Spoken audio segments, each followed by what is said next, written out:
All right. Good morning, everybody. Thank you for the April 26, 24 edition of the North Dallas Plano Career Focus Group. I'm Matt Keelan. With me is Walt Glass. We are subbing, volunteering as it were, for Jeff Morris, who is still recovering. He is back in the hospital. So please keep him in your thoughts and prayers. Today's topic is technology tips and tricks, and we'll get to that in a few minutes. Note that this is being recorded. We're recording them for Jeff, and he may upload them later, so it won't be available immediately, but just be aware that it is being recorded. Today, we're going to celebrate any success stories, although I don't have any donuts on the table. Do our 30-second introductions like last week. Because of the audio-visual issues that we were having, you'll need to come here and sit in front of my laptop and introduce yourselves and then return to your seat. I'm not as good as Jeff. And then we'll have a career tip of the week, talk about the pit crew, and Walt's interview success workshop. And then we'll have the main event. We'll talk about tech tips and tricks. All right, just a reminder, our fearless leader, Jeff, has a great book that you can buy. Actually, I think it's on Amazon. Is that right? Yep, you can buy it on Amazon.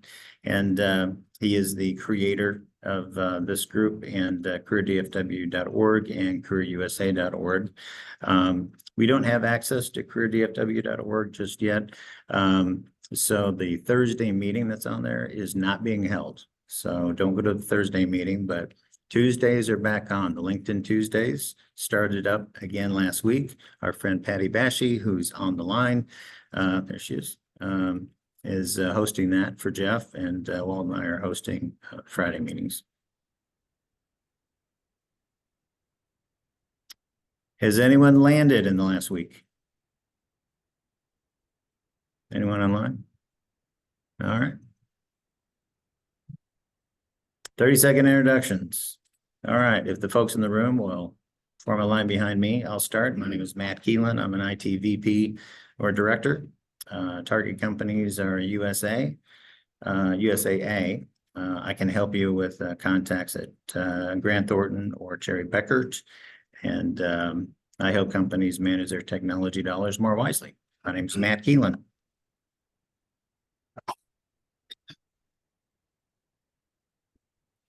Morning, everybody. I'm Steve Sulkin. I'm a director of process improvement. I'm looking for targets at U.S. renal care, and I can help with Baylor Scott and White Health. I'm help early stage lean deployment, get your lean program to a happy place. I'm Steve Sulkin.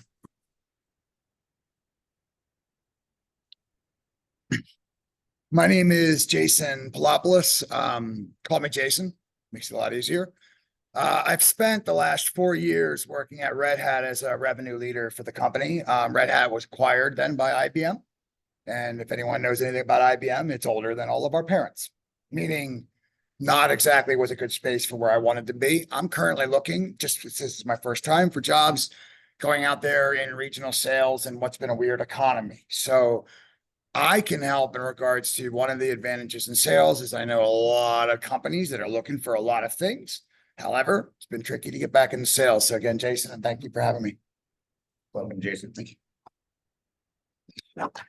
Good morning. My name is Jody Dahlberg. I'm an IT operations manager that leads teams in problem resolution and small enhancement projects. My target company is ServiceNow, or anything that has to do with ITOM, ITAM. And I can help. I have a lot of connections with a lot of diverse areas. So connect with me on LinkedIn, Jody Dahlberg. Good morning, Roger Lauer, VP of Professional Services. Help customers succeed in implementing and adopting new technologies, specifically in digital transformation, automation, or artificial intelligence. Again, my name is Roger Lauer. Thank you.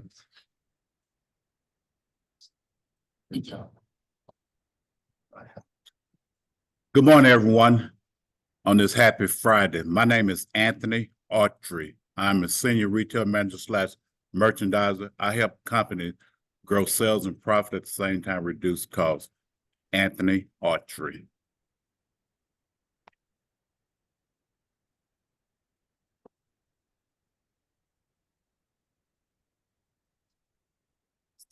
All right, for those online, Steve. Hi, I'm Steve Rowan. I'm retired, but I like coming to these employment groups. Patty? Hi, everybody. I'm Patty Bashy. I live in the Phoenix, Arizona area. I'm looking for an account director or customer success director role at a marketing research company. I can help grow the business and build relationships with clients. And I look forward to connecting with you. My information's in the chat. Thank you. Yes, while we're going through this, please put your name, LinkedIn, email, phone, position you're looking for, 2 or 3 target companies, and what you can help us with, or the rest of the folks on the phone, what companies you can help them with, and that would be helpful. Jean.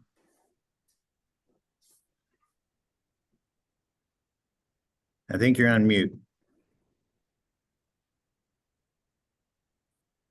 I can unmute. There we go. There you go. Oh, there we go. Yeah, I tried hitting the space bar. It didn't work. Hi, my name is Jean Zuccarello. I'm located in the Chicagoland area. I'm a finance business partner with extensive experience in planning, analysis, and reporting. I design analytical and reporting solutions to help businesses succeed. Open to multiple industries, but have a lot of experience in financial services. Happy to connect and help. Thank you, Jean. David?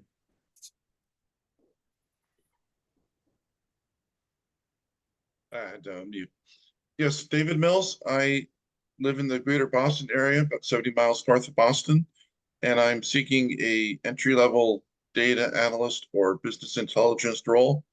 I'm trying to make a late pivot into the field, and everybody's welcome to connect with me. My LinkedIn is in the chat. Again, my name is David Mills. Thank you, David. Elizabeth? Hi, I'm Elizabeth Haggerty. I'm an HR professional. I help with organizational strategies and help your employees to be more successful through engagement programs. Elizabeth Haggerty. Like that sounds good. Thank you. Scott? Good morning. Sorry, caught me as I just drank some coffee. Good morning, everybody. Scott Boudreau, Certified Planning Inventory Management. Looking for a supply chain job in central New Jersey or remotely, specializing in inventory control or production planning. Has a part number, I can manage it. If it doesn't, I'll create one. Scott Boudreau. Jim Parker? Jim, you're on mute. Jim, you're still on mute. I was looking at the mute on the screen, not the one on my computer. There Jim we go. Parker, good morning from Wichita Falls. Electrical engineer. I've spent most of my career in technical sales and marketing. I am looking for either technical sales position or technical trainer position. I have extensive experience in all things technical. I work easily across departmental lines to get things done. I'm Jim Parker. Glenn? Hi, everyone. I'm Glenn Meggs. I'm a retired PhD mathematical scientist with experience in signal processing across multiple sensor platforms, currently facilitating the CSN Engineering Focus Group. Glenn Meggs. Jay? Steve? Yeah, hi, good morning, everybody. George Esteve.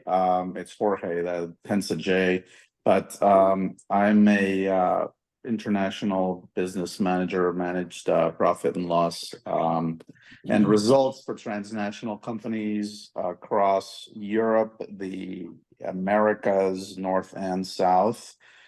and other places throughout my business to business career, selling ingredients to consumer packaged goods companies. And I'm looking for a similar role or board positions where I could advise growing companies in conducting business transnationally. I have a very extensive network on LinkedIn through 30+ years of career in many different industries, and glad to try to network with anybody and everybody there and in person. I'm based globally, so I travel a lot, but obviously in this economy, hopefully we can all get things done from our phones. Agree. Tammy. Hi, I'm Tammy Schuster. I'm based in the Chicagoland area. And I'm seeking a role in the healthcare information industry. And my history is being a team leader in both operational roles, contracting, pricing, as well as data analytic roles. And I'm looking for something either leading the team or in a client relationship role. And I'm happy to connect with anybody in any way I can help you. Tammy Thanks, Schuster. Tammy. Dion. Yes, good morning, everybody. My name is Dion Myers. I am currently a contract program security officer with Lockheed Martin. Currently not looking, but I keep coming to these to see if there's anybody out there that I can help assist in any way. Very nice of you. Thank you. John Gorman. Good morning, everyone. John Gorman, also from Chicagoland. Sounds like we got a few. Background, corporate FP&A, risk management. We're looking for those types of opportunities. And happy to help out also. Thank you. Maniam. Hi, good morning, everyone. This is Maniam. I live in the Dallas area. I'm looking for a role in customer success, which is my experience over the last 20+ years. Can you hear me? Okay. Yes. Okay. So yeah, excited to be part of this networking group and, looking forward to the session from Matt today. Thank you. Kathy. Hi, I'm Kathy Meredith. I am a product owner, certified Scrum product owner.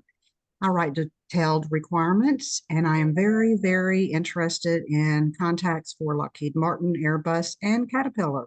And I'm Kathy Meredith. Thank you. Thank you, Kathy. Rosina.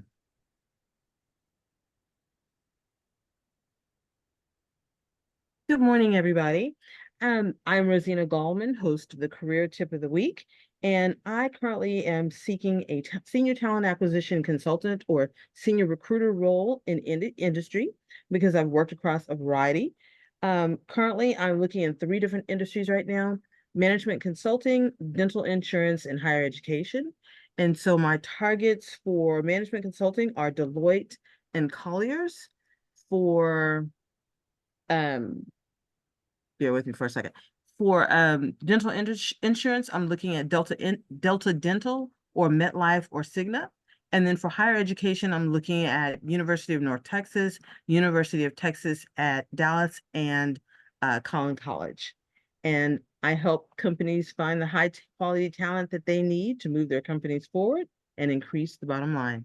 Again, Rosina Gallman. Thanks, Rosina. Rhonda. Good morning. I'm Rhonda Sellers. I'm a certified construction specifier. I write architectural specifications, and I'm determining my target firms through informational interviews. We had a couple of people just walk in, so we're going to take a break from the online group. Want to introduce yourself? Just a 10-second introduction. Sure. Unfortunately, this is our only camera in the room, so. All right. Well, hi, everybody. I'm Drew Puckett. I'm a channel partner program manager with a passion for data and analytics. Your name again? Oh, thanks, Matt. Drew Puckett. There you go. If you sit down, they can see you better. Morning, I'm Craig Campbell, and I'm seeking a corporate real estate role, titles such as Director of Real Estate, could be users of industrial, retail, and office properties. Again, Craig Campbell, Real Estate Transactions. Thanks. Thank you. Ann Goodman. Hi, good morning. So my name is Ann Goodman, and I come with 20+ years of HR and recruitment background from an overall talent acquisition consulting perspective. So I do have experience with Big Four, private sector, and BPO. And so I'm looking for a talent acquisition consulting position or a recruiting manager position. And my target companies are Verizon or Pepsi, or really any company out there, to be honest. Thanks, Ann. Sounds like you might want to network with Rosina. Yeah, I know. That's what I was thinking, the same thing. Absolutely. I was thinking that too. Awesome. All right. Kelly.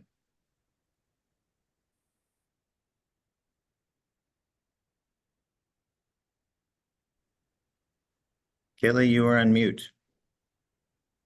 Good morning, everyone. My name is Kelly McLean. I'm in training and development here in the Dallas area, and happy to be here and looking forward to the message. Again, my name is Kelly McLean. Thank you. Okay. Did I miss anybody online?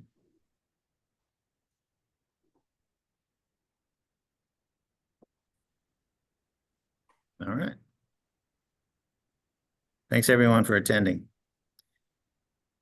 All right. A reminder that careerdfw.org is Jeff's website where you can go find what's coming up. As we mentioned earlier, he's still under the weather and we're volunteering for him.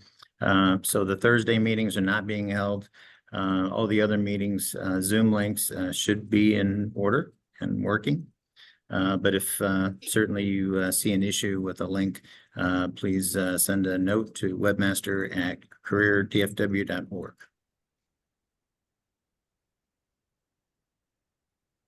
There's a quick shot of I think that's the calendar view. There's also an agenda view by day at the website. So you can see what's coming up. I personally go here every Sunday night and look at everything that's coming up for the week and add those to my calendar. Very helpful. All right. And now I'd like to introduce Rosina. She is our resident recruiter and helps us every week with our career tip of the week. Take it away, Rosina. Thank you so much. All right. Well, the career tip of the week this week is the resume resolution. Can you spot the AI? So how do you differentiate between a resume penned by a human or one by a machine? For one, you look for subtleties.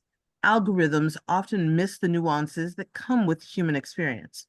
They may be crammed with job-specific jargon, but miss the mark on the emotional intelligence that can only be conveyed through the human words. So to increase your chances of identifying AI resumes and weeding them from the recruitment process, here are some things to note. So how to identify AI-generated resumes?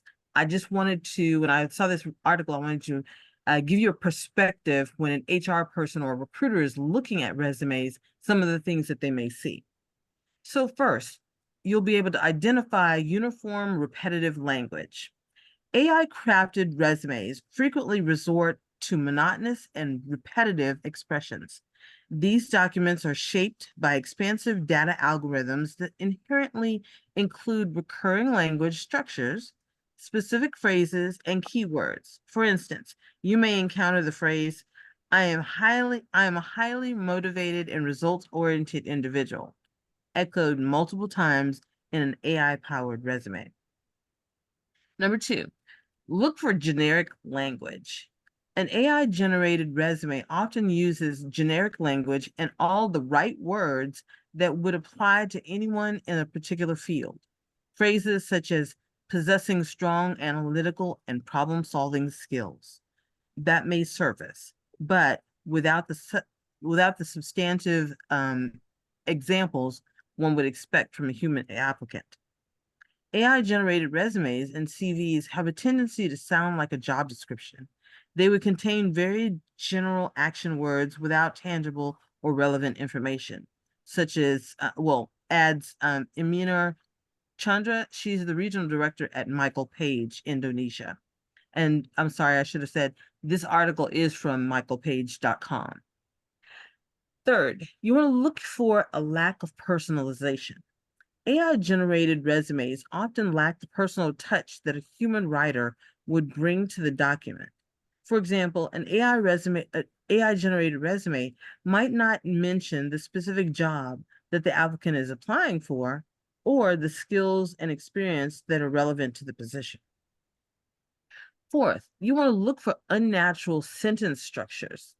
AI resumes may occasionally betray themselves through the awkward sentence constructions. Rooted in machine learning algorithms, these documents are trained on text data sets that may not strictly adhere to conventional grammatical norms. So here's some examples.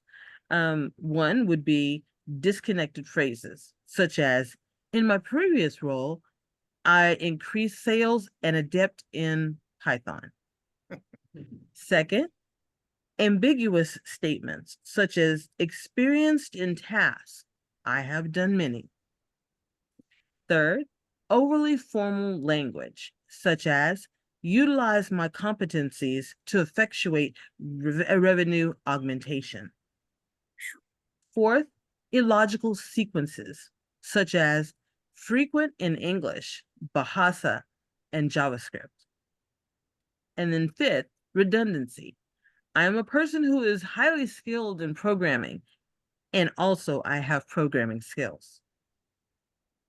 So to continue on with this article, fifth, you want to review your resume if you're going to generate it by AI, let multiple people see it. A multifaceted review and selection process involving several team members can offer invaluable insights into a resume's authenticity. For enhanced scrutiny, consider including individuals who have honed their resume evaluation skills before the chat GPT era.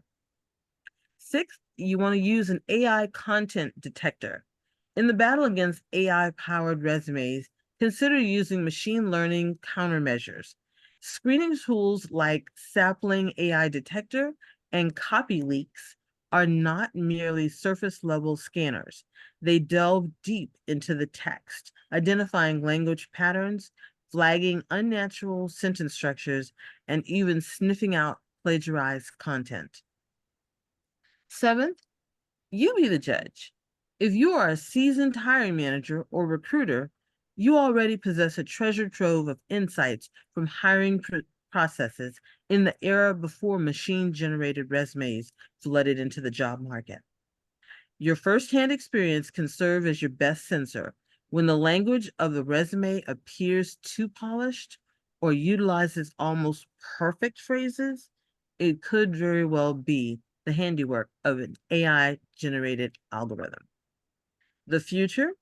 As AI continues to transform the hiring process, expect to see more AI-developed resumes flooding into your inbox as a hiring manager, but then also think of it from both perspectives, you as a job seeker, and once you land, you as a potential hiring manager.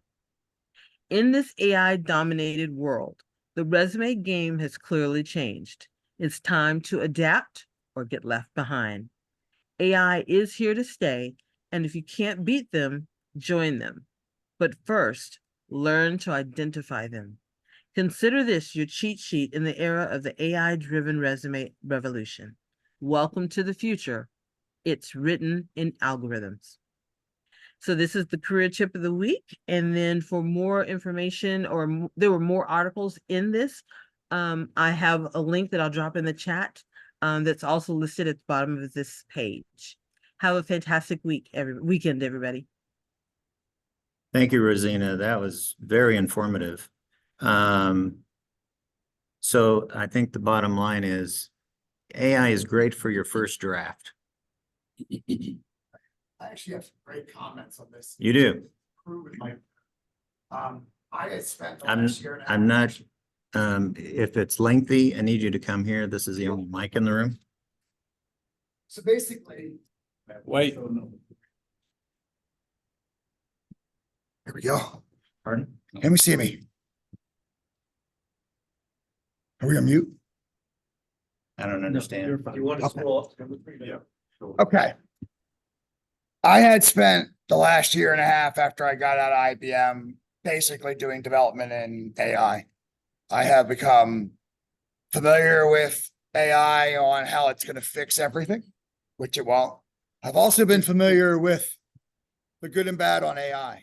I had a resume that I was using written by somebody with a degree in linguistics. It read like Harry Potter. It read like any novel. I was going against applicant tracking systems and getting crushed. I couldn't get a human on the phone 5 times in a year. I call them applicant trashing systems. Well, look, here's the thing, right? Somebody in here's probably had a business or two. If you ever deal with Google and you want to ever get ranked, it's going to cost you. What I've learned about AI is when you say about first draft, I agree it's not a bad way to start. That's actually where it'll lead you to a lot of mistakes too. My recommendation would be you break it up into pieces and handle each one of your sections and have AI kind of refine that.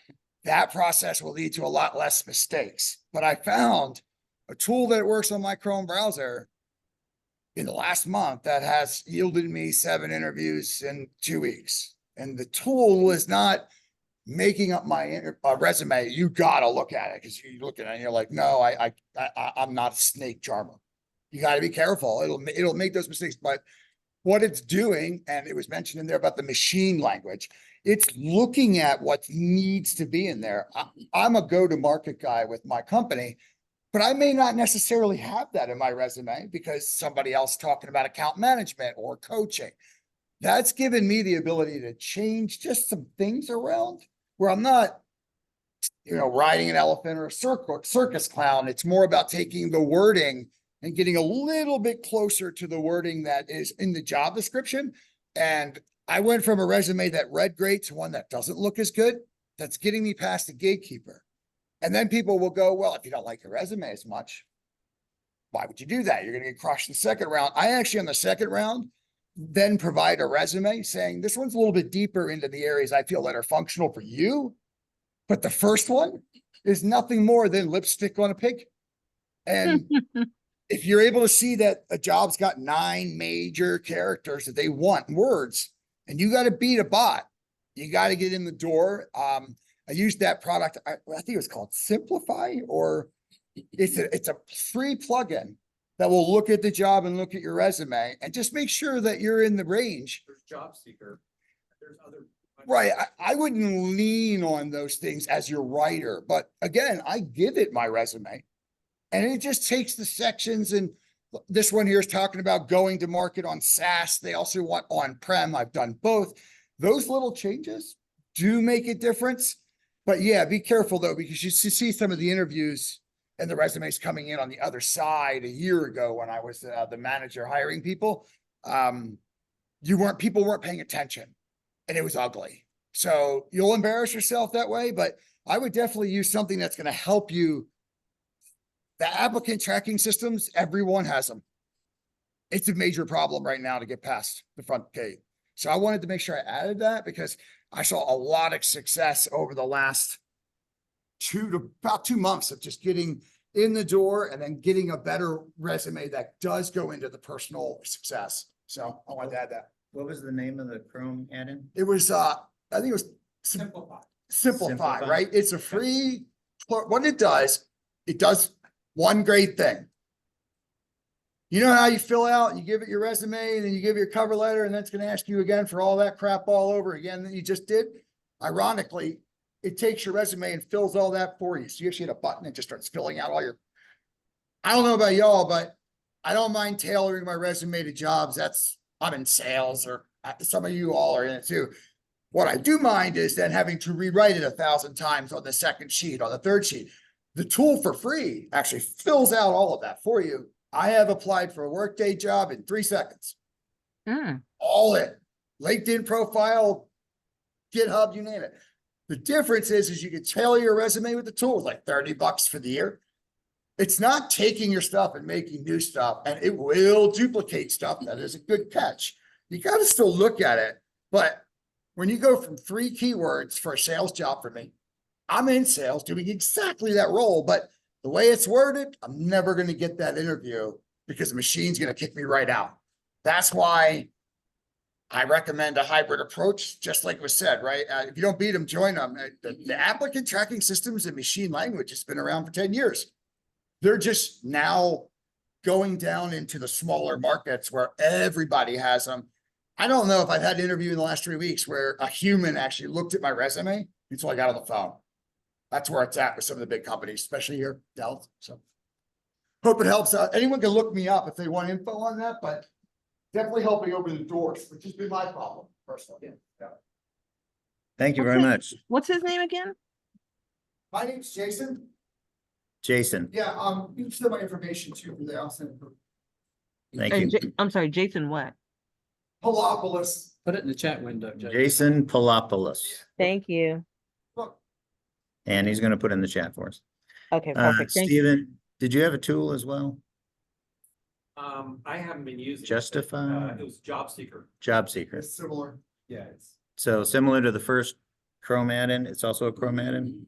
Probably. yeah, I think so. Someone told me about it. I checked it out and haven't been using it. Okay, all right. I There don't think might it's be. that great unless you pay personally. Yeah. What's that? Oh, it's a freemium It's kind like, of thing? it's like, where you get 1 or 2 free and then Yeah, I needed to have multiple resumes, right? Because let's be real, if you're using one resume to get a job, you're not getting your job today. So I paid $29 for the year. And I have 90 some resumes in there. That All the sounds same. a lot more reasonable than what Jobseeker will. Yeah, it was way less. And again, I don't want them to do it for me because it's risky. I've seen it work. By the way, you'll screw yourself too, because you may have 2 pages of resume. AI will cut it down to 1. Yep. So you gotta pay attention to it, but it has helped me identify the weaknesses on the front end because the applicant trashing system, as you call it, it is exactly where we are at. We're up against it in a big way in a competitive market, which means every keyword matters on the front end and just do the switcheroo. Yeah. It's working for me. Well, it also speaks to that the people who are initially processing you are different from the people who are hiring you. I mean, like the job descriptions are way off. You've got very low level, high turnover HR people gatekeeping that are completely separated. at the queue. And I'm saying that as a hiring manager, I've had to deal with that. Yeah. And that's not, I'm not the only one. Great discussion. Thank you Great both very much. discussion. All right, moving on. I'm going to turn it over to Walt Glass to talk about the Dallas Pit Crew.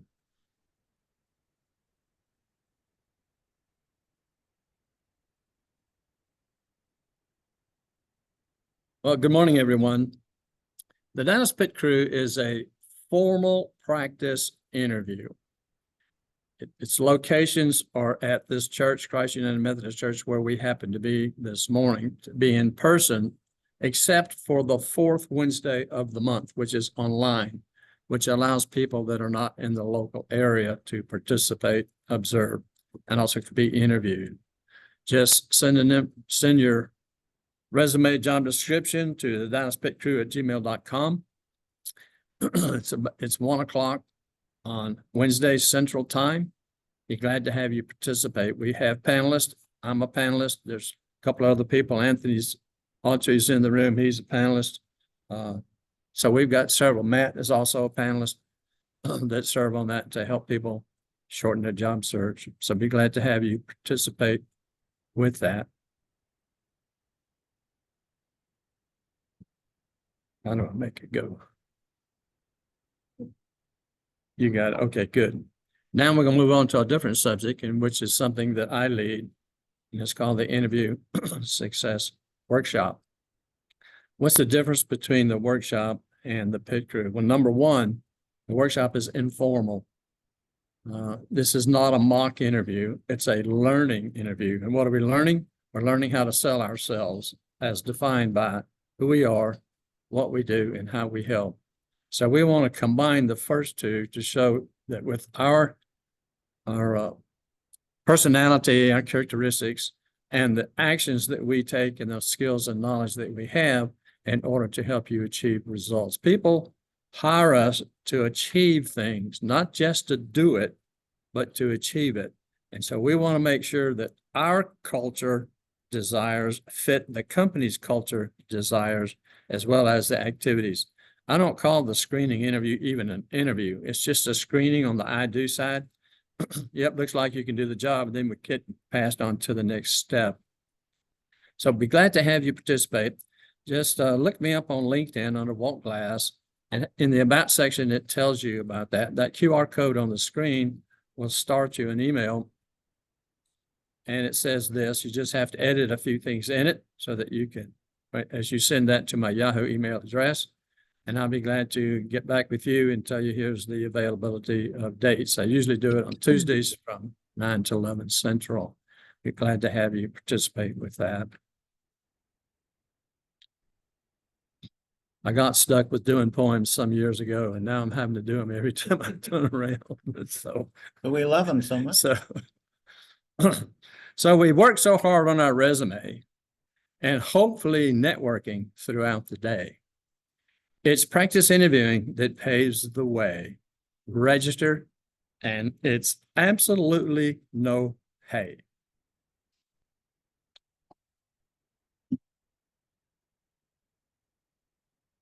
Thank you all.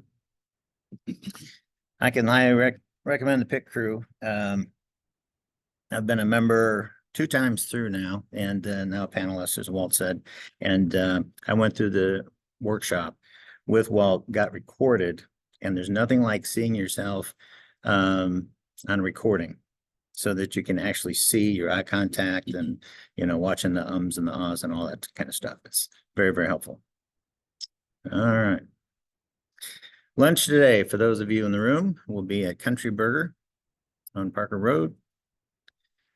Do they actually sell that thing? No. Okay, all right. That's No. just, It's a good photo though. isn't it? It's good marketing. The problem is that this picture has ham and they don't have ham. Oh, okay. All right. You guys ready to go? All right. Let's switch PowerPoints here. All right. For those in the room, if you haven't already, connect to CUMC guest. Launch the Zoom. I'm going to paste something into the Zoom chat. And then go ahead and open the Windows Settings app, File Manager, a Word document, an Excel spreadsheet, a PowerPoint, and your Outlook or Gmail, and a new email window, and that'll make things go quicker. All right. Let's dive in. So the purpose of this is to provide some useful tips and tricks to make your job search and computing life quicker, easier, and more fun. It's hands-on workshop, so have your PC and smartphone ready. For those of you on the Zoom, you might want to put this presentation on an external monitor, if you have one, to free up your primary monitor. This is specific to Microsoft Windows and iPhones. Although some of the tips for iPhones do have an equivalent on Android, and I'll point those out as I know them, but I do not have an Android phone. So if you ask me an Android question, I may not be able to answer. And then it is a workshop. Feel free to ask questions during the presentation. I have never gotten through this in an hour, so I think we're going to break this up into 2 parts. Part 1 will be this week. Part 2 will be next week. If a miracle happens and we get all the way through, great. Otherwise, don't want to cut it short because we have the option to extend. So the tips and tricks, I collect them. I love technology. I have 63 devices connected to my network at home. Yes, I counted them yesterday. I was having this conversation with Walt. He got a new router. And so he had to go to all of his devices and, you know, because it has a new name, right? From Spectrum dash, you know, 1, 2, 3, 4, 5. And so we're working together to create a new Wi-Fi name. I've done that for a long time. Mine is currently Skynet. I've also used FBI van number 4, and don't even try. But there's lots of websites actually that'll help you find a fun one. But you want to do that because it's not if, but when you're going to have to replace your router. And if you have a name and password set in the current one and everything connected to it, when you replace that router, all you got to do is change the name and the password, and all your devices will automatically reconnect. You will not have to go to each device and reconnect, which is a pain in the butt, especially those streaming boxes that have the on-screen keyboard and you have to use the remote to spell, and it's a mess. So anyway, so the tips and tricks, little things like that. I've been a technologist all my life, and growing up in IT, pretty much held every position you can hold in IT, and along the way have collected these things. At some point, somebody said, Matt, you ought to formalize that and put it in a PowerPoint. So I did, and here we are 45 slides later. And so I enjoy sharing them, and I'm always looking for feedback at the end. Please take some notes throughout. At the end, I'm going to ask you for your tips so that we can make it into the presentation, make it better for everybody in the future. The tips are currently categorized as follows: Windows, Office, Chrome, iPhone, etc. Business cards. Don't judge.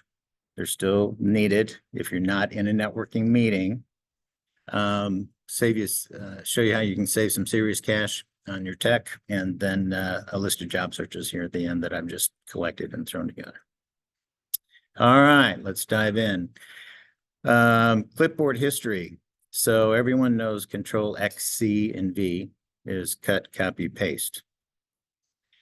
Windows will now remember the last 25 things that you copied. And if you use Windows V instead of Control V, it'll pop up and give you that list, and you can select from it. And you can even pin some of those things so that they're always there, like your name, address, phone number, title, all those things you use all the time. You have to turn it on in some cases. So go to Settings and search for Clipboard. Then click on Clipboard Settings. And if it's not already on, turn it on.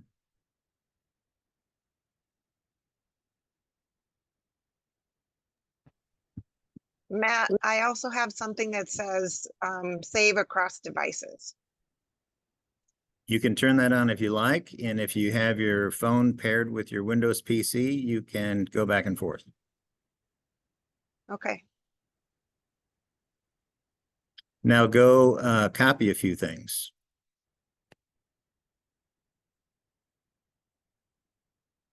And now when I hit Window V instead of Control V, you get a list. It's not working for me right now, but you will see a list of the last 25 things. And the nice part about this is you can, when you're filling out that job app online and you're going back and forth between your resume and the application online, usually you have to highlight your name, Control C, go back, Control V. You don't have to do that anymore. Now you can go through your resume, highlight your name, Control C, your address, Control C, your phone number, Control C.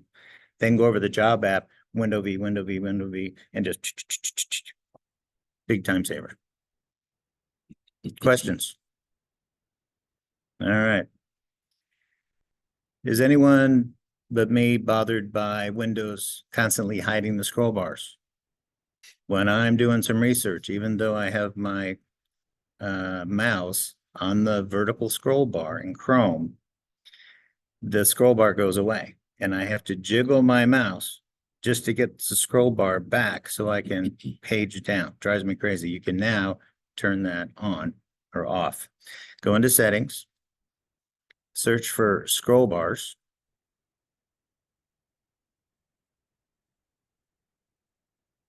And in Microsoft's infinite wisdom, it's the inverse, depending on whether you're running Windows 10 or 11. In Windows 10, you want to turn automatically hide scroll bars off. In Windows 11, you want to turn always show scroll bars on. Why they changed it, I don't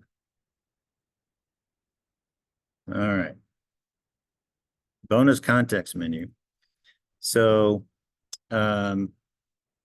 if you go into File Manager and you right click on a file, you'll see cut, copy, paste, and the usual things. But if you hold down the Shift key and then right click, you'll get a menu that's literally twice as long and allow you to do a lot more things with that file.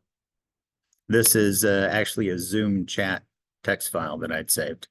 It depends on what you have installed, but you'll get a lot more options. You can get there quicker.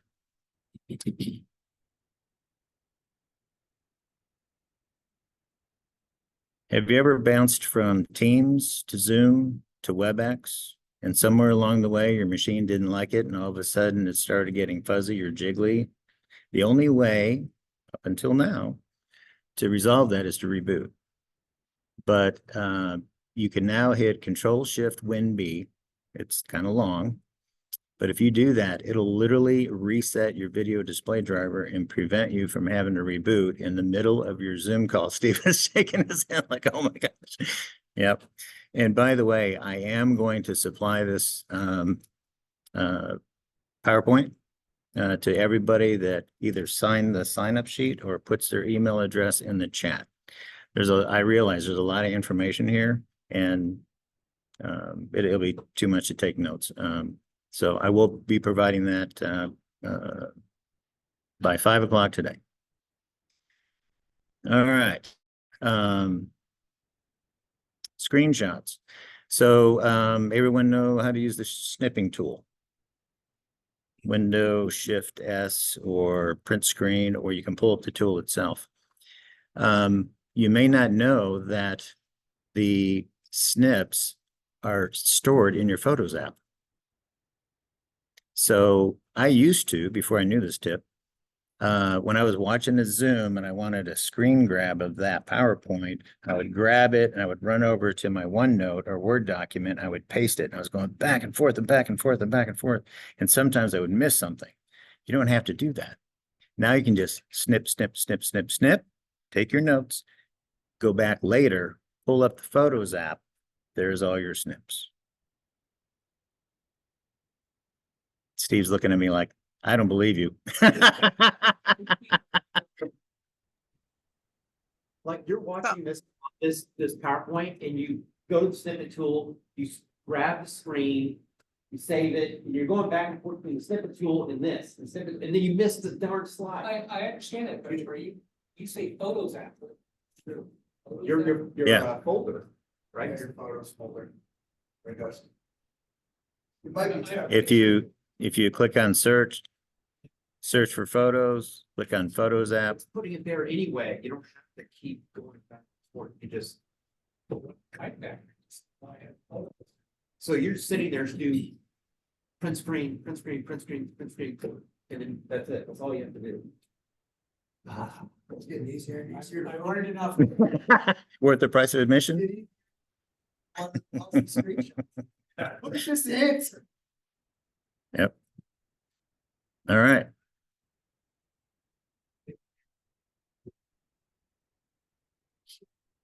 All right. Windows Matt, got. I have a quick question for you back on that last one. I actually have like a snipping tool icon in my taskbar. So are you saying that what you've suggested is going to be operating differently than that snipping tool icon? No, it's automatic. Windows has always been doing it for you behind the scenes. Okay. So then I don't need to use that Yes. snipping tool thing. I can do it the way that you have it as listed here. You can do it any way. You can use the snipping tool itself, or you can use the print screen button, or you can hit Win-Shift-S. Okay. I've been No doing matter like how- shift print screens for me to take screenshots, but Gotcha. Oh, see this. So, but regardless of how you get it there, it'll be in your photos and you can go get them later. Any other questions? Yeah, is it, well, when I do Windows Shift S, it's now starting the snippet tool, and Right. making me Do highlight. the box, yep. So it's not doing just like a snap photo, just that's it. I have to Well, literally- there, if you do that at the top, there's three options. You can change from grab a region to a window to the whole screen. Yes. But it might be, Is there ways to- keys to do that too, like Yeah. a shift or a tab or something? Yeah, it's the print screen button like, I or really Win want- Shift S. And as soon as you do any of those, there's a little bar at the top and you can choose between window, full screen, or region. Select region, do you have to highlight that region? Yes. Yeah, I think it defaults to region, gives you the crosshairs, and then you click from upper left to bottom right, and it will snip whatever you highlighted, which is what I use most often. All right. Anything else? All right. God mode. So with Windows 10 and 11, Microsoft has done a good job of making settings look better, but they've also in the process hidden many, many settings. The old Windows 7 menus, you had, they are more convoluted, and more complicated, but they gave you access to a lot more things. I'm going to show you how to get those back. So we're going to So those are the settings from the early 1900s or the late 1900s. the late 1900s, yes. So let me paste this into the chat.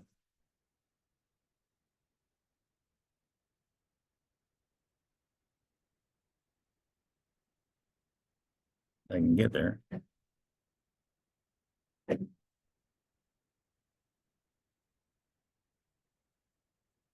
There we go. All right, if you look in the chat, highlight that, do a Control C, copy it. Now go to your desktop and create a new folder on your desktop. Just right click on your blank part of your desktop, left click on new folder. You now want to right click again, click on rename, and you want to rename it with what you put in your clipboard. So do a Control V. That folder's icon will then change and look like this. Launch it.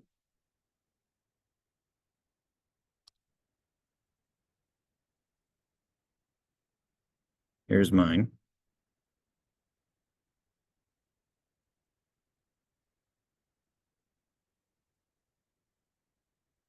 Now you have more than 250 settings nicely organized: autoplay, backup and restore, credential manager, date and time. It's searchable. I can put Bluetooth in the search bar up here. And now everything that has anything to do with Bluetooth is sorted. And if I want quick access to any of these, I can right click and say, create shortcut, and it'll give me the option to place it on my desktop. So now, anytime I want to add a Bluetooth device, it's right here. I don't have to go into settings. I don't even have to do this.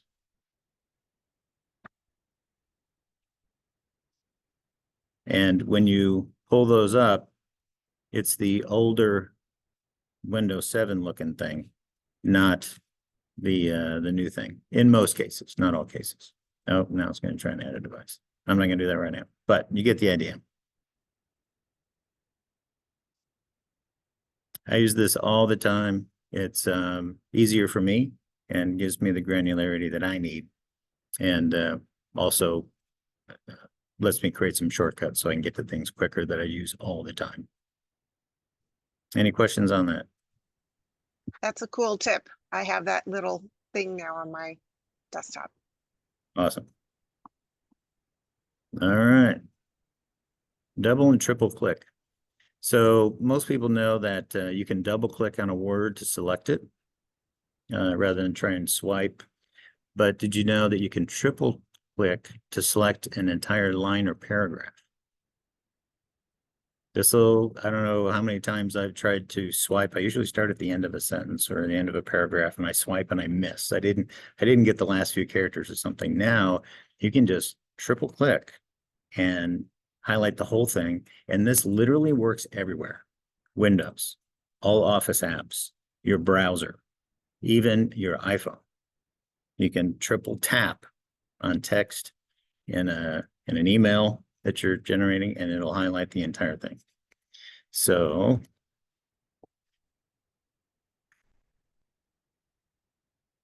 I think I have, yeah. I just triple clicked. Boom. So obviously single click to place, double click, word, triple click, whole paragraph. It's a small thing, but over your lifetime, it'll save you a lot of time.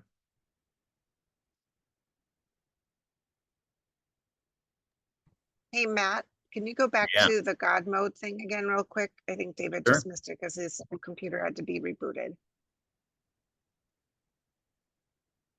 So David, hopefully that answers your question. You get to access all 250 plus control panel settings in one searchable list. And Really? So go ahead. what do I do with this God mode and all the letters after it? You have That to create is a new folder on your what you- desktop. Did you Go ahead. create a new folder on your desktop? No, I missed all that.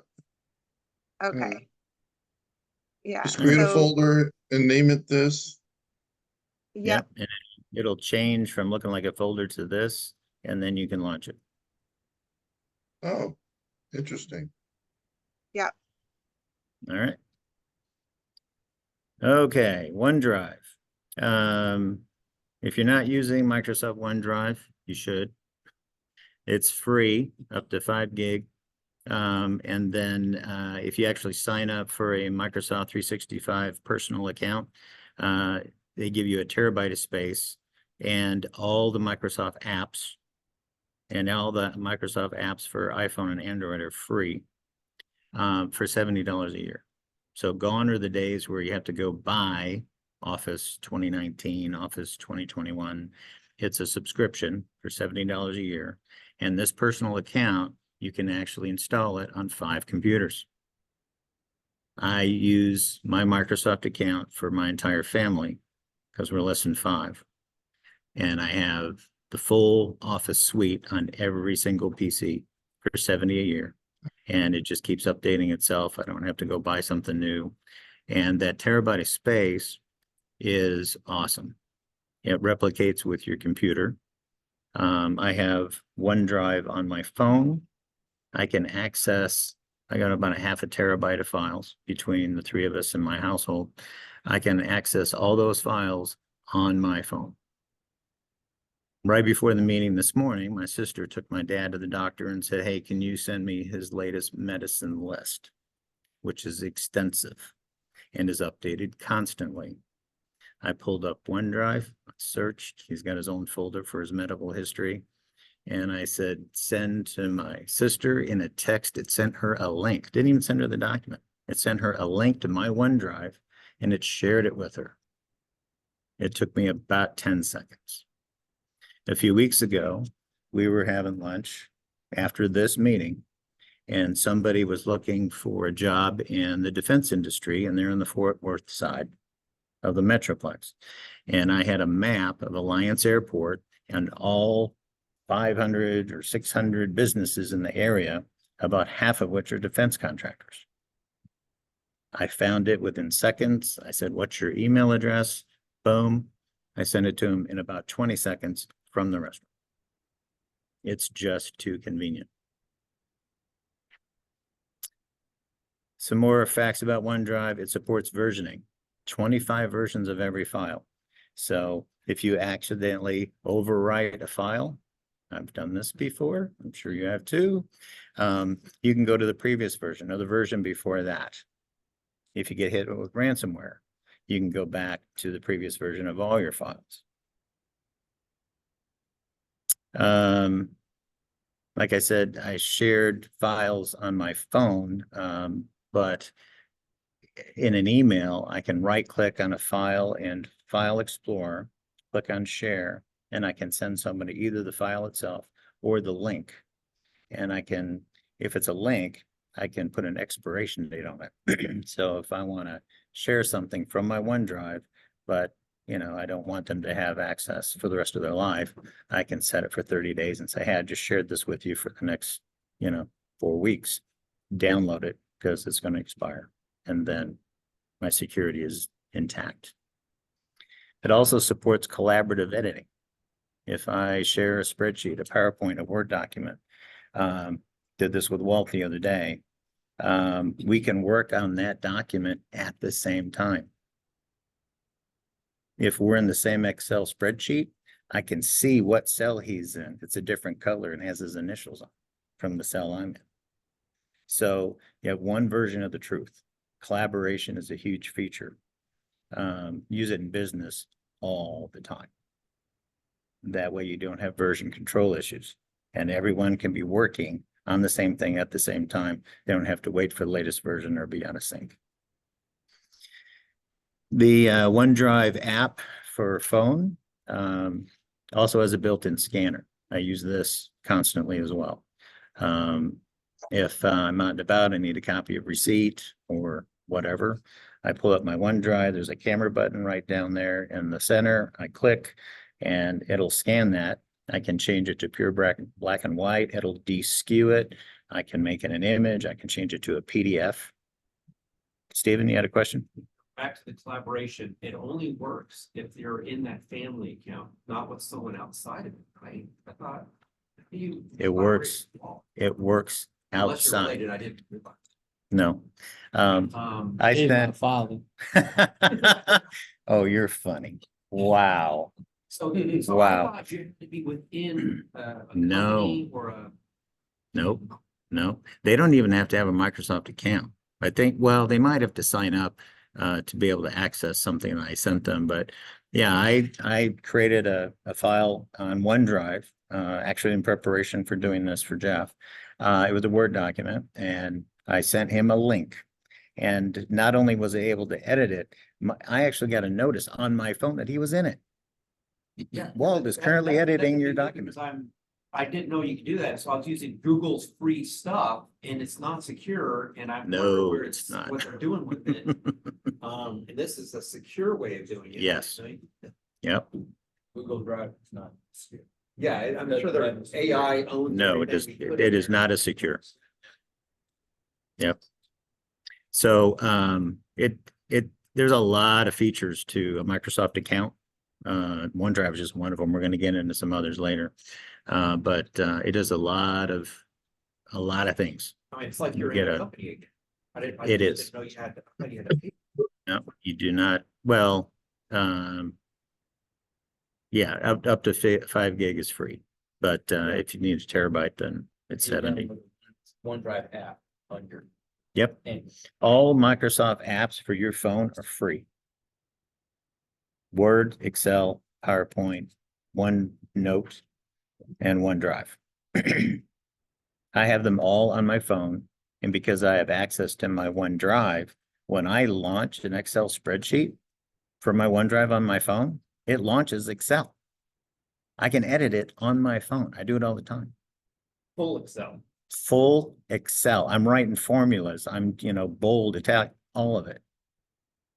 Now, I don't have a keyboard, so it's a little more cumbersome. It's a little slower than sitting in front of your PC. But, if you're out and about and you need access to something, you want to just update something, we've got all kinds of stuff out there. It's super, super helpful. It'll save you time. And it's cheap. $70 a year for, even the personal account, like I said, will handle a family of 5. You can install all Microsoft products, all 5 PCs, 70 a year, and have a terabyte of space in the cloud. And no, I'm not getting paid by Microsoft to say this. All right. Last point is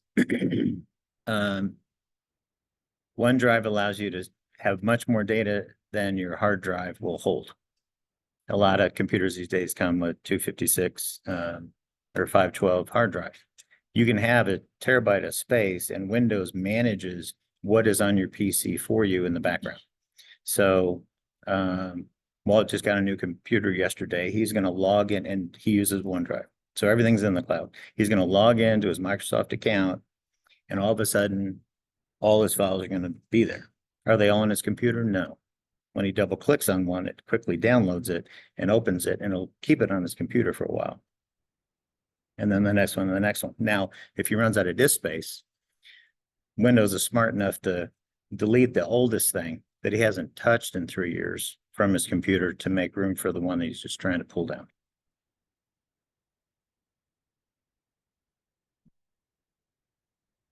All right. Questions? All right. Speech recognition. So I broke my arm once, and my company bought me Dragon Naturally Speaking because I couldn't operate the computer. That's now built into Windows. WinH, you can hit it right now. You can use it for dictation with text to speech. I do that all the time because I talk a lot faster than I type. And so when I launch a new email, I will click on the little dictation thing or hit WinH, and I will talk my email, the whole thing, and then I'll just go back and fix it, edit it, finesse it. Saves me a lot of time. You can also use speech recognition commands to manipulate Windows. You can launch apps. You can say start, file, view. So if you didn't have any arms, you could literally operate Windows. And if you want it always available, I have it right here. And that's the, where'd it go? Yeah, the voice typing launcher. So once you pull it up, you'll see a gear icon on this little thing right here. If you click on that and turn on voice typing, then this will always be available. I like it always available, so it's always up. I can move it around. And when I want to dictate, I just click on the microphone, and away I go.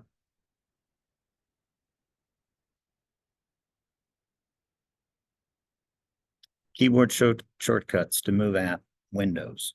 So I think everybody knows you can grab and click on the title bar of a window, and you can move it to the top and it'll go full screen. You can move it to the right and it'll snap to the right half of your screen. But especially if you have multiple monitors, I've got 2 external monitors at home. Sometimes it's easier to use keystrokes, keyboard shortcuts to do that. And Win left and Win right does that for you. In fact, it'll wrap. So imagine I got a screen on either side of my laptop. When I hit Win right, whatever window is highlighted will go to the right side of this screen. If I do it again, it goes to the left side of the next screen, and then the right side of the next screen. If I do it again, it comes all the way around to my left monitor. And that's sometimes a little faster and easier than trying to move things around and get it to go just right. So give it a try. Likewise, Win up arrow will maximize, Win down arrow will minimize those windows. So I have to talk about backups. Sorry, got to be done. I can't do an entire technology presentation without talking about it because it's easy and it's cheap. So I have to point out, as wonderful as OneDrive is, it is not a backup. It is a sync. So Microsoft is trustworthy. They'll hold all your stuff. But if you delete something from your OneDrive, it's only in the OneDrive recycle bin for 30 days. That's different than the recycle bin that's on your computer. Recycle bin and OneDrive is only good for 30 days. If you don't realize you deleted something and 30 days go by, it's gone forever. So in addition to using OneDrive, I suggest that you also use a cloud backup service, and there are many. iDrive is just one of them. It's the one I personally use, but you should check them all out. I've been using it for about 10 years. And it is cost effective. In fact, it's free, up to 10 gig. Free. My father-in-law has less files than that, and so he uses it for free. 100 gig, $3 a year. There is no excuse not to back up your data anymore. I have the 5 terabyte plan. Cost me $100 a year. Don't tell them I'm doing this, but I share the account with another family member, and so it's only $50 a year. And so between the two of us, there's 8 computers in the account, and iDrive doesn't care that about half of them are coming from a different IP address. And it's easy. You download it, you install it. It defaults to documents, pictures, videos, and OneDrive, and it just starts backing up automatically. And if you turn on the continuous backup, it backs things up to the cloud the second you save it to your hard drive. Yes, David. Yeah, this iDrive.com, 10 gigabytes free. I can just download this thing, back up to it, and I'm good up to 10 gigabytes. Yes. I'll not lose it. I didn't know that existed. That's amazing. So thank you. I think it's marketing. I think they're hoping that you'll get beyond 10 gig and you'll like their service, and then your family members will want to jump on board as well. And then you'll end up paying for the higher volume later. 10 gig in the cloud, I mean, that costs the company pennies, a month these days. So I think that's their ploy. I think that's why they start off for free. But yeah, it's a great service. Now, like I said, I'm not being paid by OneDrive. This is just the one that I use, and I'm familiar with it. But I have 2 households worth of computers in that account. And oh, by the way, there's an app for that. iDrive has an app. And if there's something that I don't find on my OneDrive because it got accidentally deleted, I go over to the iDrive app and there it is. Sorry, I didn't hear this. Is it associated with iPhones? No. Okay. It is not associated with Apple. Okay. And Despite the I in front of it. And I don't know why, but if you install it, the little icon for it in the system tray has an E on it, not an I. I don't know why. Yes, sir. So if I actually go back, so it's kind of show back. I'm sorry, I can't hear you. I have a backup service that is kind of a glacial backup. Glacial? It takes 3 months to show backup. Oh, wow. It's packing from $1. But it's just curious if that's the same thing with the initial backup. So Yes. But yeah, most people have pretty, high bandwidth at their homes these days. So yeah, it could take days for the initial backup. If you're a business and you've got a lot to back up, they will send you a USB drive and you load it up and then you mail it or FedEx it to them, and they do the initial seed with that backup that you created, in an hour rather than a week. It replaces Carbonite, stuff like that. Carbonite is another cloud backup solution. I recommend you check them all. You can just Google cloud backup, and like I said, Attention to which ones actually recover. Some of them are not as good as others. That Yes. recovery it's kind of like one of those things where you're paying for them to recover, and then part of the paying is that you have the protection. The other part is they're actually supposed to recover. Carbonite's one that I've actually lost files with over the time. There's a comment in a room, somebody had a bad experience with carbonite, trying to recover You something. mentioned up there, they changed the I, that's your Apple SIM. I don't know. I tried. Yep. Apple didn't even own iPhone. When they first created the phone, they wanted to call it the iPhone, but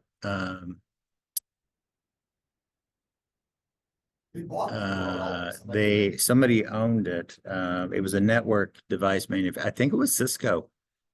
Cisco owned iPhone as a trademark. And so Steve Jobs personally visited the CEO of Cisco, and they worked out a deal that he could have it. So, Then he patented. oh, I'm sure he did. I'm sure he bought the rights. Yes, Kathy. So 10 gigabytes sounds to me like a lot of space, but how would I look at the data? Because everything I see is just individual files, kilobytes, that kind of thing. How would I know how much is on this whole computer? If I you know there's a go way in, to get. yeah, if you go into File Manager, and you probably want to concentrate on 3 folders: Documents, Videos, and Pictures. Right-click on each one, and then left-click on Properties, and it'll tell you how big each one is. Just add them up.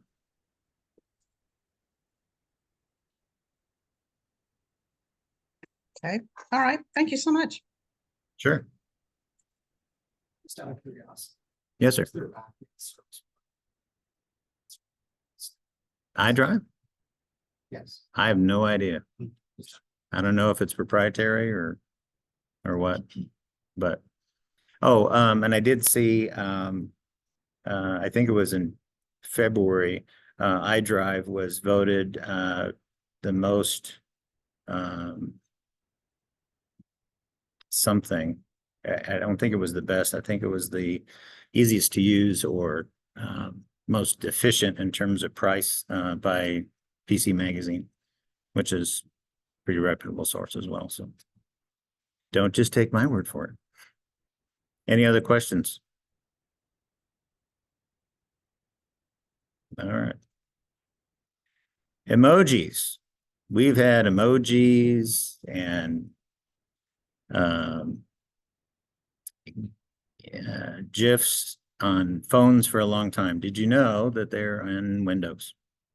Pull up a document or a new email and hit Win period. And you will see either that on the left for Windows 10, the one on the right, Windows 11, not just emojis. It gives you GIFs. And you remember the clipboard history that we looked at that's now in the Photos app? You can access all of those from this as well. Here's the GIF button, and here's the clipboard history button. Once you launch that, you can just start typing like thumbs, and it'll give you the thumbs up and thumbs down, or smiley, or whatever emoji you want to search for. I ran into somebody the other day that said, "Oh my gosh, thank you so much. I've been emailing myself my emojis from my phone to my PC to get them." Had no idea that was built in. I will admit, Win period is not obvious. I don't know why they chose Win period instead of, I don't know, G for GIF or D for emoji, but maybe it was taken. But anyway, Win period. And it works literally anywhere. Outlook, Office documents, even in Gmail, even in your Google apps. It even works in browser forms. You can literally put an emoji in a browser form. Works everywhere.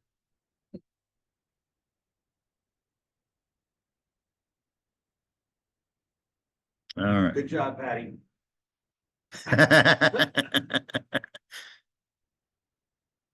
Somebody's having too much fun. I like doing these emojis. Why not? Well, now they're everywhere. All right, now we're going to move on to, were we in office? Oh, we were already in office. More office stuff. So Outlook searching. And this also works in Gmail. If you haven't used the search function, it's really, really powerful and you can combine things.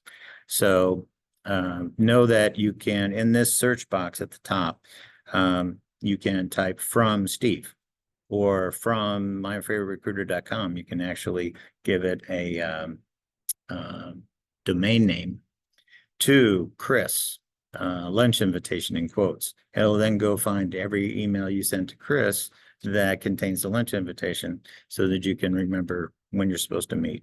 You can type subject : and then resume review. If you ask somebody recently to review your resume, it'll show all the emails. For the date, you can put in a date, or you can say yesterday or last week. You can also say before February 1st or after February 1st. And like I said, you can combine those. Once you start using that, you can then change from the current mailbox to all mailboxes. You can include deleted items. I leave that on every once in a while. I'll find something that I wanted to, that I needed, that I'd already deleted. But this is a super quick way to find emails. I use this 100 times a day. Yes, Steve. So is there a way to combine them in the search bar? Like Yes. to do and or something? No, it's just space.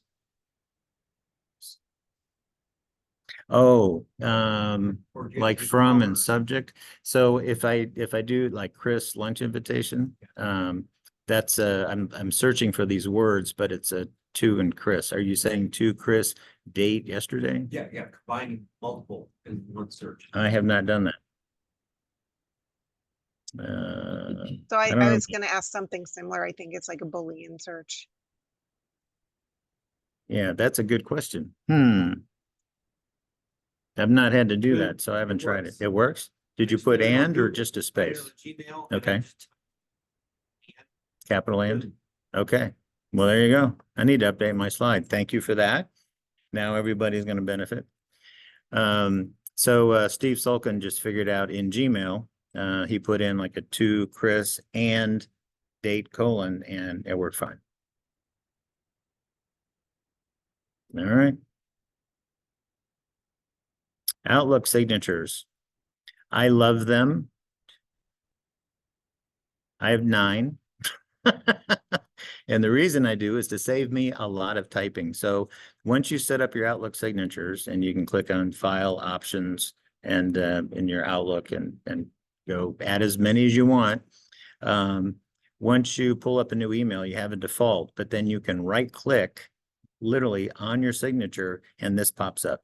All the signatures that you have will pop up, and you just click on one and it changes. This Crime Watch one is big because I'm a Crime Watch captain for my street. And so it says, hey, here's another email from the police department. Here's the number, if there's an emergency, call 911. Here's the non-emergency number and some other things. And then my information, my wife's information, because she was co-captain, and a lot of other stuff. I don't want to type that every time. Boom. Here's my default. I have one that just has my cell phone. This one is just FYI. That's the only thing in the signature. Sometimes I want to forward something and I just want to say FYI, but I don't want my signature. So it's just FYI. Similarly, I have a none. If I right click and choose none, it just wipes it away and there's nothing. Sometimes I don't want a signature at all. KPG is a side business. And then here's one for different flavor for Outlook. So same thing. You can right click and There's a button. I don't know if there's a shortcut to it, but I do it on email. okay. If you would send me that tip to my email or LinkedIn, I would like to add that. That's great. Thank you. Patty, did I see your hand raised? Or was that last slide?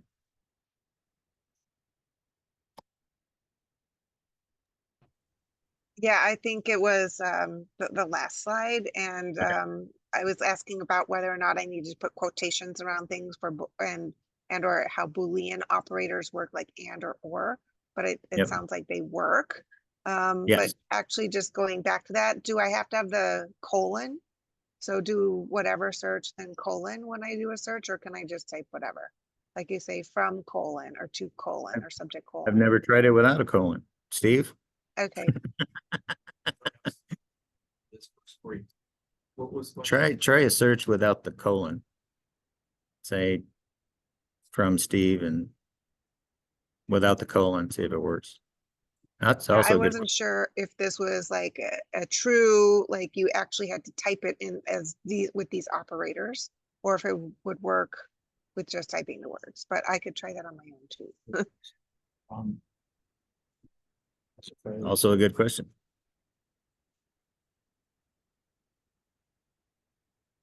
Steve will let us know. All right. Any more questions on searching or signatures? Boom, I just did a comma and it worked. You did a comma? Yeah, to someone, comma, yesterday, boom, worked. So Steve, No, wait a minute, it's looking for the word yesterday. It's not. Yesterday. oh, okay. So let me try. Try date yesterday without a colon.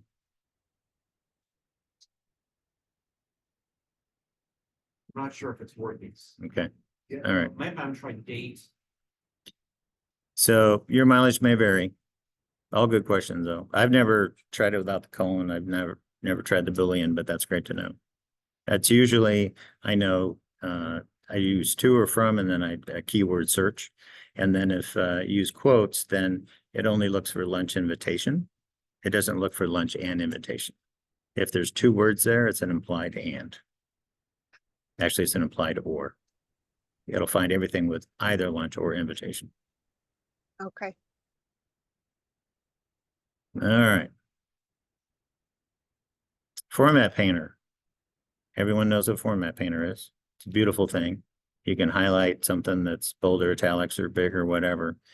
Click on the format painter button, and then you can go highlight something else and it'll inherit that format. But did you know you can double click on it and then do it over and over and over again until you hit the escape key? I remember a partner at a firm asked me to change something in a 120-page PowerPoint deck. Yeah. This made it a lot easier because the format that he wanted affected every slide. And so rather than it cut the time it took me to fix it in half. Oh. Matt, how is that different than Control Y? Because I use Control Y a lot. We just repeat last action. Yep. I don't get Control Y to work every time. Okay. I don't know why. It works most of the time, but not every time. Okay. But yeah, Control Y, per Patty's comment, will repeat the last action. And it doesn't have to be a format thing. You can use it for some other actions I've discovered. All right. Do you sometimes lose your work because you don't remember to click save often enough? Let Office do the work for you. Pull up Word, Excel, or PowerPoint. Click on File, Options, Save, and you'll see Save Auto Recover Information. It defaults to 10 minutes. Change it to 1. And the app will literally save your work every minute. That information is not shared between the Office apps, so you have to do it for Word, Excel, and PowerPoint individually.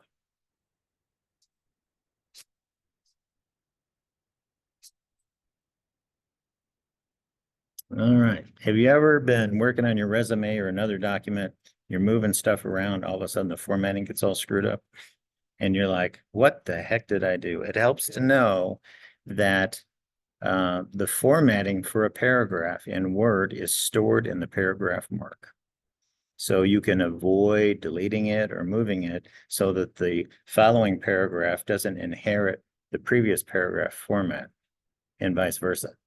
The way you see them is you click on the paragraph mark And then all your formatting, see, there's a little dot where all the spaces are, and then there's the paragraph mark. If you highlight that line, it will grab the paragraph mark 100% of the time. You can't stop. If you try to stop your cursor at that period, you can't. It'll grab the paragraph mark. But if you hold down the shift key and hit left arrow, it'll back up, take the paragraph out of the copy, and then you can copy and paste. This has saved me a lot. This also shows you page breaks, section marks. Sections are a big problem because they got a whole lot of formatting that goes with them. All right. This is related to that in Word, and not sure if this is in PowerPoint, but you can tell Word by instance what you want it to do. So in my case, if I'm pasting within a document, I don't want the formatting to follow ever. And so you can go into File Options Advanced in Word into the Cut and Copy Paste section, and I'm telling it keep text only. But if I'm pasting, I said that backwards. If I'm pasting within the same document, I want to keep the source formatting. If I'm pasting between documents, I only want the text. If I'm going from like a PowerPoint to a Word document, I just want the text. And then if you're pasting between documents with style differences, I always want to use the destination style. So in each one of these cases, oh, I'm pasting from other programs, keep source formatting. So in each one, you can define the default behavior of the paste in Word. Very helpful. Yes, Steve? No, okay. All right.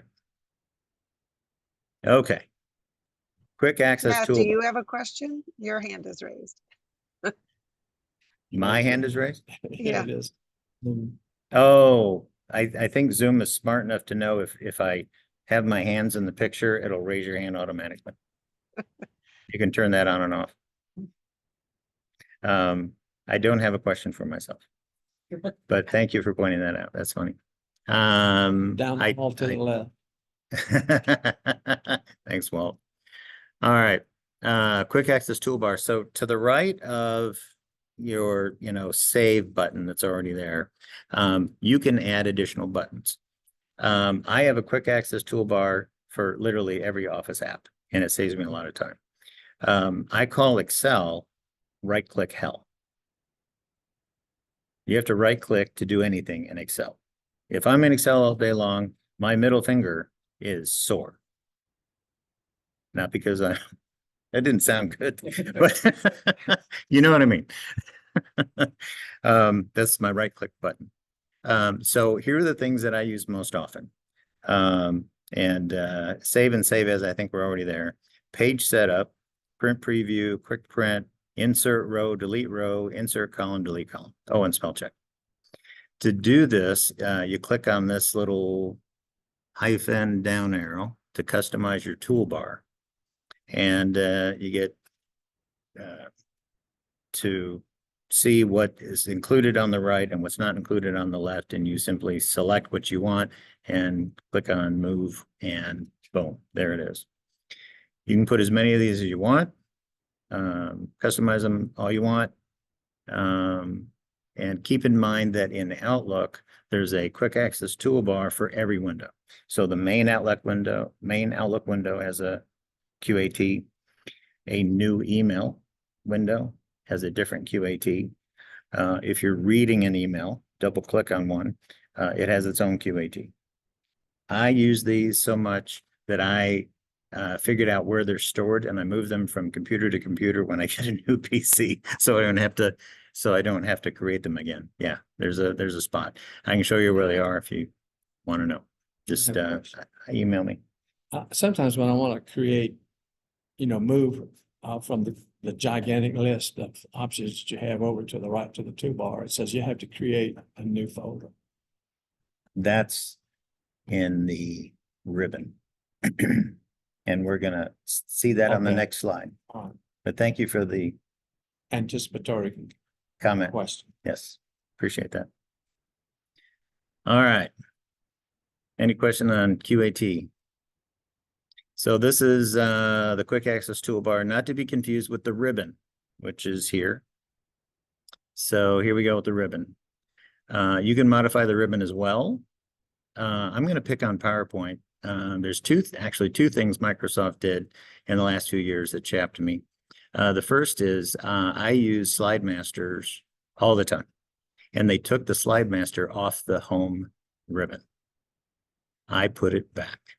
Here's the step-by-step instructions on how to do that. Wow, that's just awful that they removed that. I used it all the time when I was building PowerPoint presentations. Yep. Now you got to go find it, right? Yeah. Everything that I use most often on the home tab. So to Walt's comment, you see here's the home tab. Here's the existing sections: clipboard, slides, font, paragraph. You can't put your own or a new button into an existing group. You have to create your own. So you can call it whatever you want. I call mine personal. And it's got, custom right here. Once you've created that, then you can add whatever you want to it. And in this case, Slide Master. The other thing Microsoft did is they got rid of the nice big send receive button in Outlook. Now it's the first button in the quick access toolbar, but it's so tiny, it's hard to get up there and hit it. I liked it, right where it was, right in the middle of the home ribbon tab.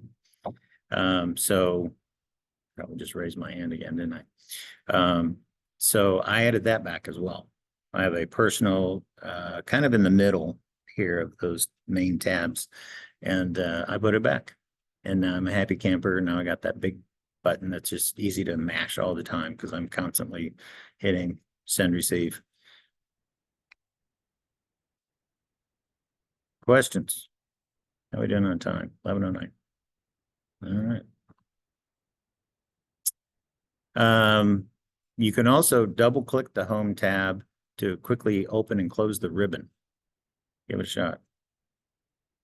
So it's actually not just the home tab. I'm lying a bit. You can double click on the title of any tab and it'll collapse it and open it back up real quick. It's easy to collapse. It's not so easy to expand it again. You can double click on a dialog box option to close the box. Pull up your Excel. For instance, if you right click on a cell and then left click on insert, there's the right click hill I was talking about. Left click on insert, and then instead of clicking on entire row and then OK, you can just double click on the entire row. This works everywhere.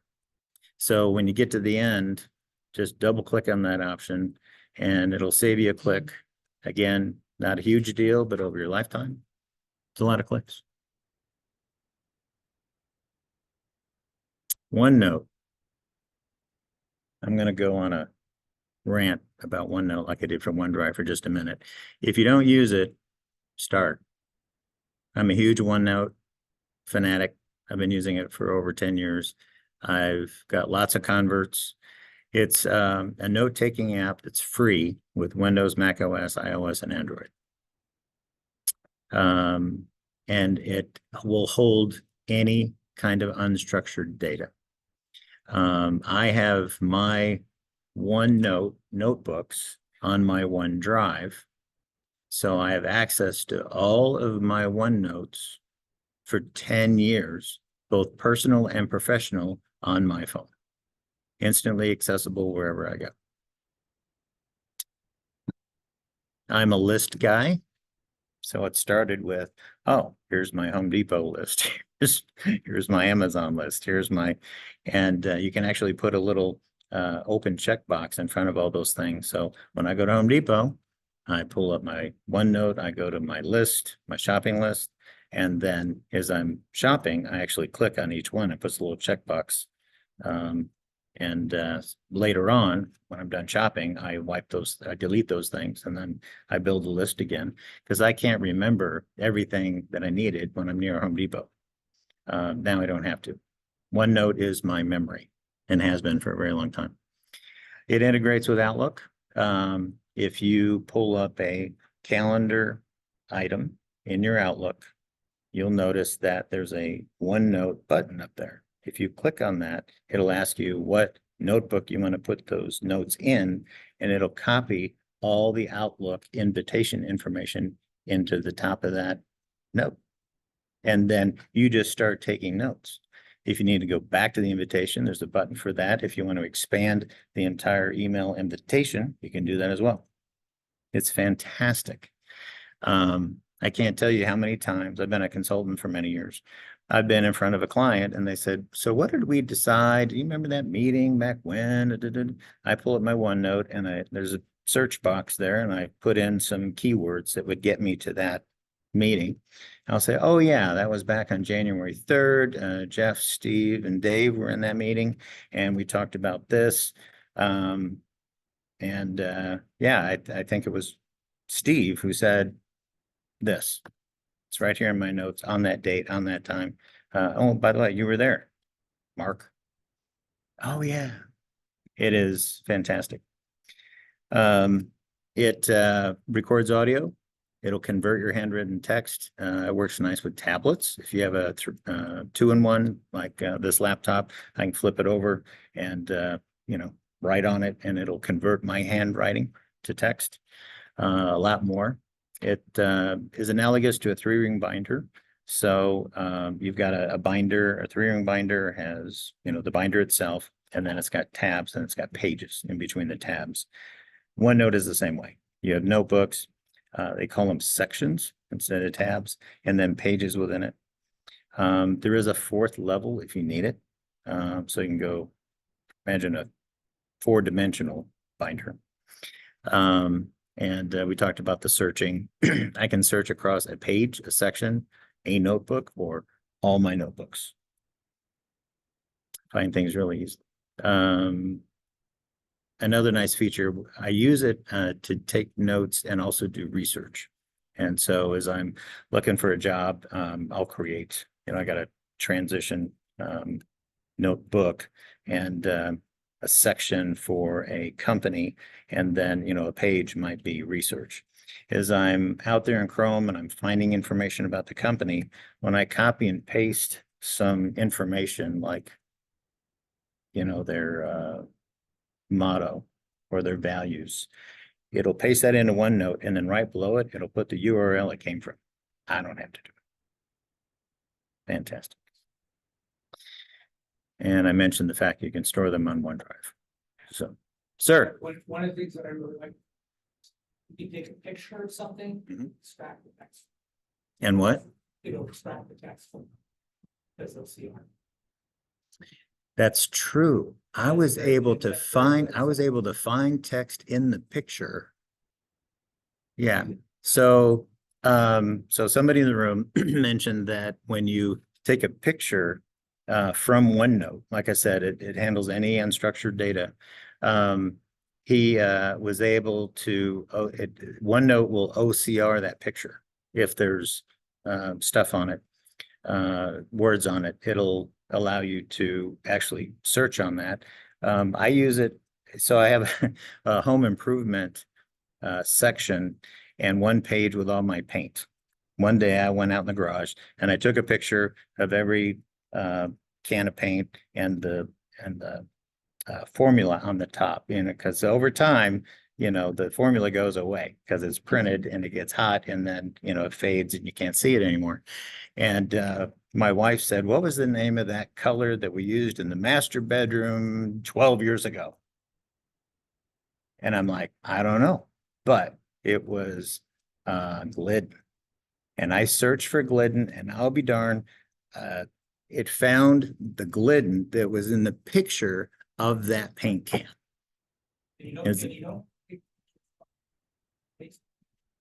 It works just pasting the picture in? Okay. So in my case, I took the picture with OneNote. A gentleman in the room said it also works if you just copy and paste a picture into OneNote. The OCR kicks in. That's cool. A lot of great resources for it. It's an add-on tool that I use a lot, so fun. It's called OneTastic. One task. Yes, so I mean, there's some functions that you can't do in OneNote or some sorting type functions. There's an add-on called OneTastic. Would you send that to me? In the end, I'll have my contact information. One task. ONE number one. Okay.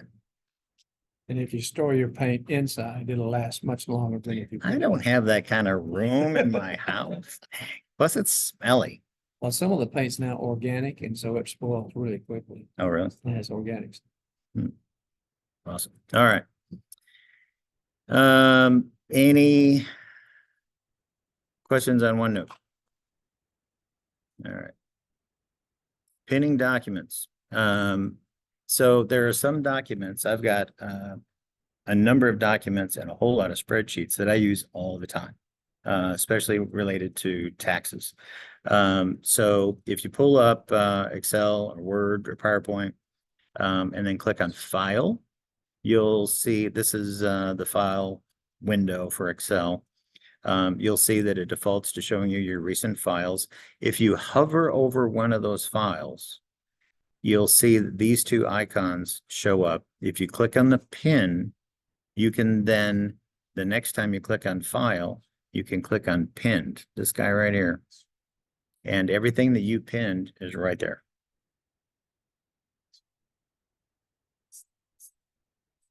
Quick way to access your stuff. Getting that done. Ooh, 10 minutes. All right, we'll finish this section and take questions, and we'll save the rest for next time. And here's a random thing. There's a lot of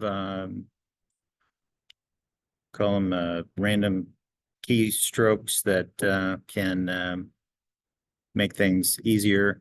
In Outlook, Word, and PowerPoint, you can press Shift F3 to toggle a selected piece of text between lowercase first caps and all caps. Give that a try. So remember the conversation about that partner at that firm that had me change 120 page PowerPoint? So he's the one that clued me in. So every title of the PowerPoint was title case. So the first letter of every word was uppercase. He said, Matt, the company standard is sentence case. First letter only, unless it's a proper noun, is capitalized. So I had to change the title of all 120. Yeah. Well, I Googled it because there had to be a way. And that's when I found this like 15 years ago. So if you highlight some text, press Shift F3, it'll change it from lowercase, first caps, all caps. It saved me hours of time, and now I use it all the time. Not so much for a few words, but you know, you got a lot. Questions? That's me. Yeah. Oh, Anne, sorry. Hi, Matt. So this has been very informative. So I do have a question for you. For those of us who have filed an extension on their taxes, is there a tool that you would recommend that we utilize for compiling taxes? Compiling taxes? You mean the information that you submit to the IRS, like a tax cut or? Yeah, it's Okay. so I've got tons of receipts and that I'll take to my tax man, but would you recommend that goes in an Excel spreadsheet Oh, I see or what you're saying. Quicken So- Books or? Yeah, so if you're doing your own, you know, there's TurboTax and tax cut. But I use a CPA because I have a lot of stuff, and I've proven to myself over the years that they pay for themselves. In my case, that's been my experience.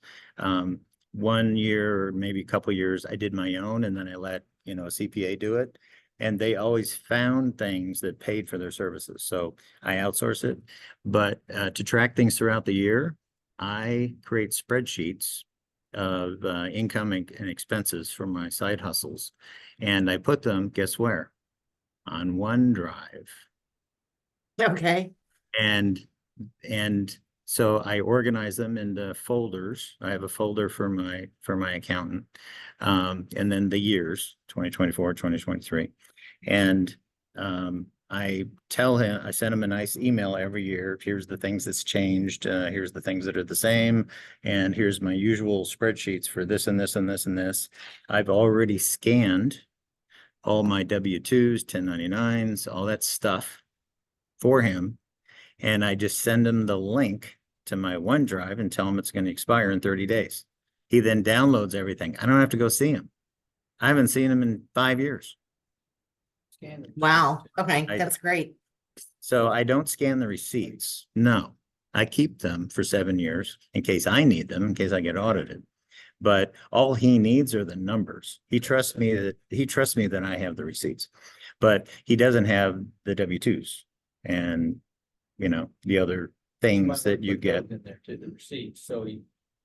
Yep. So, and in the spreadsheet, I'll put, you know, I had to go buy this for them, you know, from Home Depot for this. And so I have direct and indirect expenses. I'll separate them into 2 tabs of the same spreadsheet. And that's how we work. He's given me pointers over the years, you know, I'd like to see this, or I don't need to see that. But yeah, he has a folder and it has subfolders. When I share that folder with him through OneDrive, it shares the subfolders underneath with him as well. He knows you well enough to know that you keep the receipts. He knows that I keep the receipts. That would be a good idea, but scan sheets. If it depends on your CPA. Right. They may want to see them to, you know, hold you accountable or to make sure that the information in their own mind, the information you gave them is accurate. So. Okay, that's helpful, Matt. Thank you. Okay. All right. We only got a few minutes left. I think the next section, yep. So we're going to take a break. As it turns out, we're only halfway through from slide count. I got about 45 slides, so this is a good stopping point.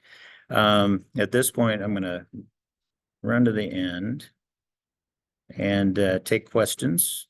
And again, feedback. If there's a tip that you know about that I didn't cover, please send it to me. And you can do that by calling me, emailing me, connecting with me on LinkedIn. And I also have a Twitter account. I tweet 1 to 2 tips a month. If you want to follow me, you'll continue to get the tips after today.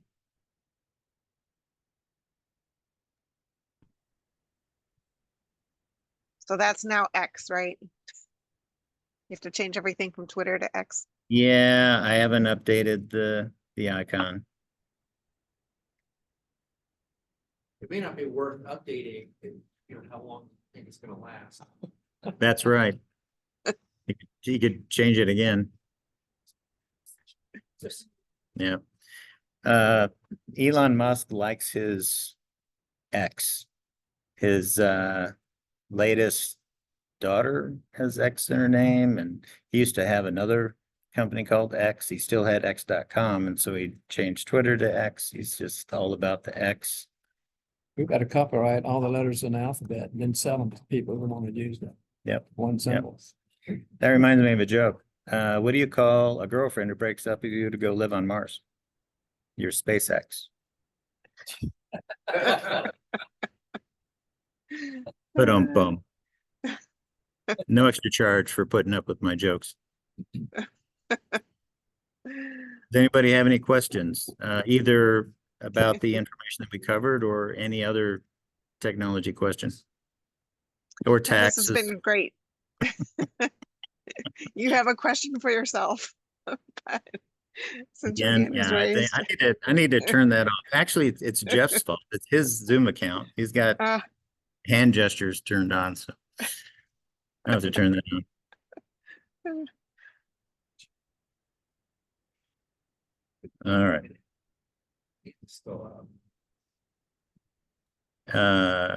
Anne, do you have another question? There's your hand is still up. I don't think my hand's up. Oh, Oh. no, sorry. I'll pull my hand down. I don't have another question. Thank you. All right. Let's see what else we got here. Did that. So a reminder, LinkedIn Tuesdays. Patty Bashy, who's on, is running those, and we cycle through 4 different speakers throughout the month. And you saw Walt talk about Wednesday, and here we are Friday. Just remember, Thursday is suspended, even though it's still in the USA.org calendar. So this coming Tuesday, Patty's hosting Locke Anderson, who will talk about using LinkedIn for job hunting and strategies that get results. The pit crew will be live and in person next week. This week, yesterday or 2 days ago, it was online. So if you are outside the Metroplex and can't attend in person, sign up for the next 4th Wednesday. And I think we covered that. Just a reminder, you can go out to YouTube and go to the careerusa.org playlist. What? Yep. Group within YouTube, and then you can click on view full playlist. In the past, for like what, 3 years, Jeff has been recording these sessions, and so you can go back and look at all those recordings. There's the speakers. And just a reminder, we're going to Country Burger on Parker, just east of here, for those of you in the room that want to join us for lunch. Or if you're online. I want to join. That would be a long drive. It will be a long drive. Yeah. All right. So thanks for joining. We'll see you next week, where we'll have part 2 of tips and tricks. Excuse me, quick question. I was half listening and all. Did you say if these sites would be available? Yes. If you